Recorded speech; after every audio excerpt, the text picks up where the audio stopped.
নমস্কার বন্ধুরা, রাজকন্যা রান্নাঘরে আপনাদের সবাইকে স্বাগত। আজকে আমি আরেকটি রেসিপি আপনাদের সঙ্গে শেয়ার করব, কাঁচা আমের ঝুরি টক ঝাল মিষ্টি আচার। আর আজকে খুবই সহজ পদ্ধতিতে আচার বানাবো। যারা নতুন করে আচার বানাবে তারাও এই পদ্ধতিটা দেখলে একবারই বানাতে পারবে। তো আপনারা শুরু থেকে শেষ অবধি ভিডিওটি দেখতে থাকুন, আশা করি আপনাদের ভালো লাগবে। যে কাঁচা আমের ঝুরি টক ঝাল মিষ্টি আচার বানানোর জন্য এখানে আমি 1.5 কেজি ওজনের মতো কাঁচা আম নিয়েছি। তো আমগুলো আমি আগেই ভালোভাবে ধুয়ে নিয়েছি। এখন আমের খোসাগুলো ছাড়িয়ে নেব।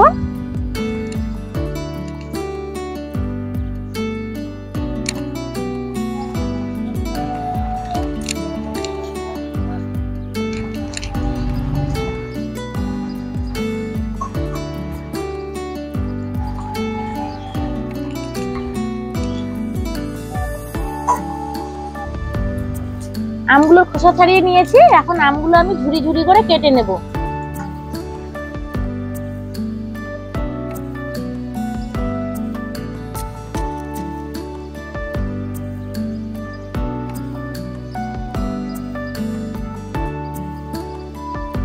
এইভাবে ঝুরি ঝুরি করে আমগুলো কেটে নেব। তা আপনাদের কাছে যদি বড় ফুটোওয়ালা গ্রেটার থাকে ঝুরি করার মতো, তাহলে গ্রেটার দিয়ে করে নিতে পারেন। আমার কাছে বড় ফুটোওয়ালা গ্রেটার নেই, তাই আমি নাইফ দিয়ে করছি।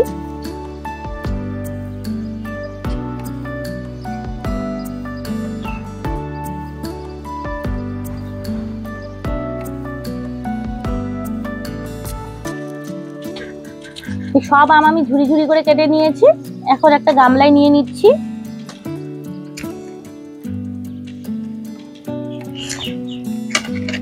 তো 1.5 কেজির মতো আম নিয়েছি, কেটে 1 কেজির মতো হয়েছে। আর এখন এখানে আমি 700 গ্রামের মতো চিনি দিয়ে দিচ্ছি মিষ্টির জন্য। তো আপনারা যদি বেশি মিষ্টি খেতে চান তাহলে যতটা আম হবে ততটাই চিনি নিতে হবে। তা আমি এটা টক ঝাল মিষ্টি আচার বানাবো, তাই চিনির পরিমাণটা একটু কম নিয়েছি। এখন চিনিটার সঙ্গে আমগুলো ভালোভাবে মেখে নেব।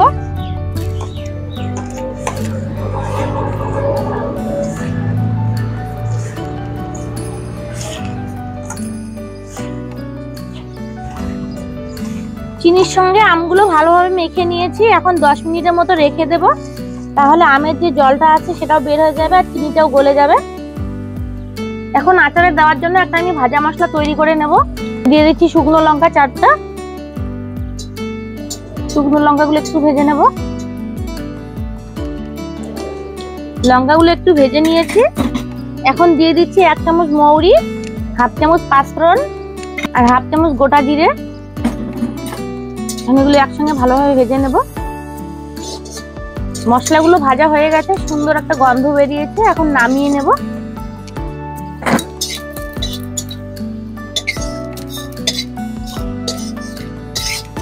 আর এই যে দেখুন, এদিকে আম থেকে কতটা জল ছেড়ে দিয়েছে আর চিনিগুলো গলে গেছে প্রায়। কড়াইয়ে আমি আমগুলো দিয়ে দিচ্ছি। আর আচারটা আমি তেল ছাড়াই করব।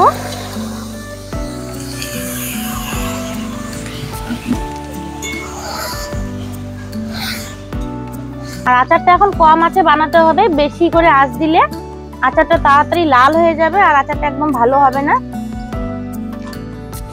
আমগুলো তো এখন অনেকটাই জল জলে হয়ে গেছে। এই জল জলে ভাবটাকে শুকিয়ে চিটচিটে ভাব তৈরি করতে হবে, তাহলে আচারটা অনেকদিন ভালো থাকবে। এদিকে ভাজা মশলাগুলো ঠান্ডা হয়ে এসেছে, আমি শিলনোড়ায় গুঁড়ো করে নেব।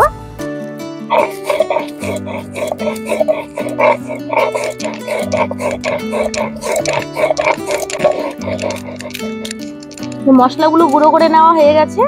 একদম মিহি করিনি, একটু দানা দানা রেখেছি।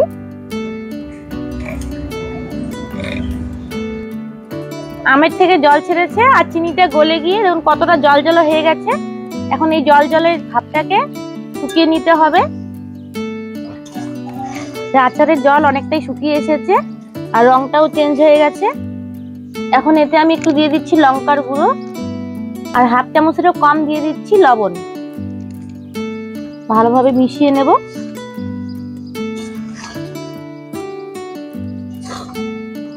এখন 1 চামচ দিয়ে দিচ্ছি ভাজা মশলার গুঁড়ো।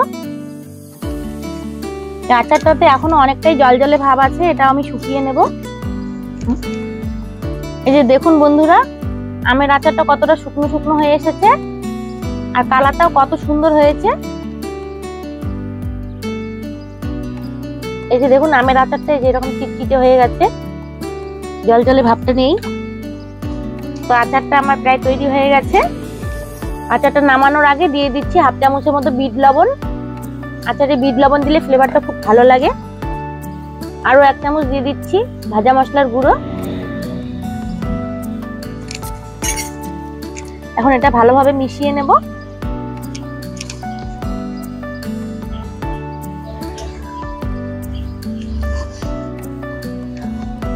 আচারটা দেখুন কত সুন্দর হয়েছে দেখতে। তো আচারটা আমার একদম সম্পূর্ণভাবে তৈরি হয়ে গেছে। এখন নামিয়ে নেব। এখন একটা প্লেটে নিয়ে নিচ্ছি।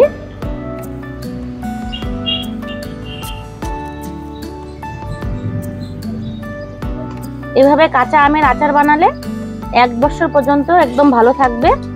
সংরক্ষণের জন্য লেবুর রস, ভিনিগার কিচ্ছু দিতে হবে না।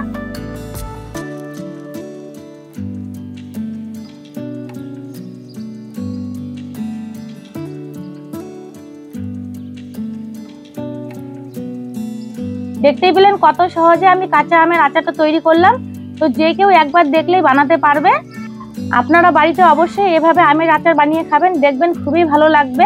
আর আপনারা যদি এই আচারটা 2-3 মাসের মধ্যে খেয়ে নেন তাহলে আর রোদ্রে দিতে হবে না। আর 1 বছর ধরে খেলে মাঝের মধ্যে একটু রোদ্রে দিতে হবে। আর এই আচারটা ভালোভাবে ঠান্ডা করে নিয়ে এয়ারটাইট কন্টেনারে রেখে দিলে একদম সারা বছর ভালো থাকবে। আশা করি আজকের আমের আচারের রেসিপিটি আপনাদের ভালো লেগেছে। ভালো লেগে থাকলে ভিডিওটিতে লাইক করে দেবেন, শেয়ার করে দেবেন। আর আমার চ্যানেলটিতে নতুন বন্ধু হয়ে থাকলে চ্যানেলটিকে সাবস্ক্রাইব করে দিয়ে আমার পাশে থাকবেন। ভিডিওটি এখানে শেষ করছি। সবাই ভালো থাকবেন। দেখা হচ্ছে পরবর্তী কোনো রান্নার ভিডিও নিয়ে।